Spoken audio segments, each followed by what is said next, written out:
The Big Five Components of Language by Rosie Satina.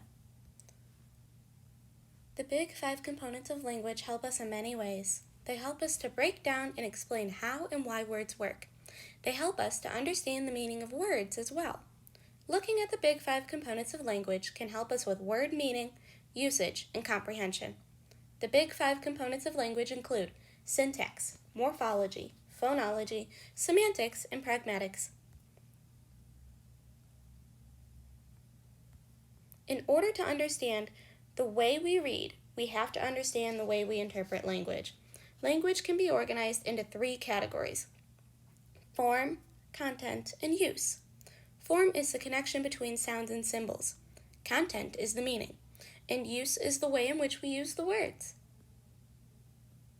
With relation to our Big Five, form covers syntax, morphology, and phonology. Content covers semantics, and use covers pragmatics. Syntax is how language is organized. Syntax refers to the organizational rules that specify word order, sentence organization, and word relationships. For example, word, phrase, and clause order, or the relationships among words, word classes, and other elements. Syntax is how sentences are organized into their overall function. This includes declarative, interrogative, exclamatory, and imperative sentences. What is the difference between the following use of the word dance?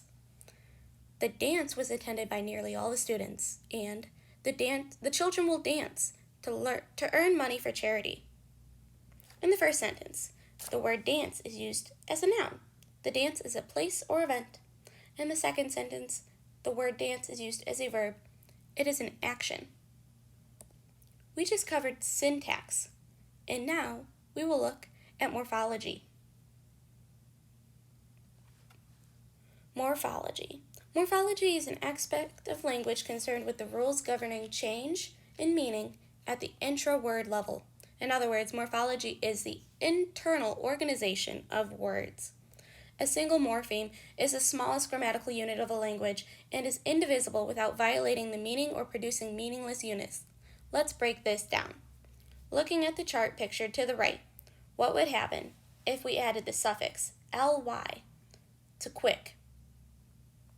It becomes quickly, making this word an adverb, also indicating something has been done quickly.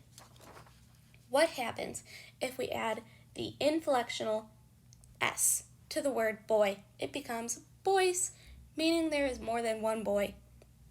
We just covered morphology, and now we will look at phonology. Phonology is the aspect of language concerned with the rules governing the structure, distribution, and sequencing of speech sound patterns.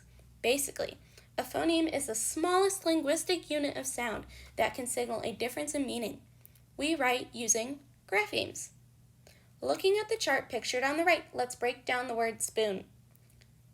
The grapheme S creates the phoneme S. The grapheme P creates the sound P. And the graphemes double O create the sound OO. And the grapheme N creates the sound N. Blend these sounds together and we get the word spoon. We just covered phonology. And now we will look at pragmatics.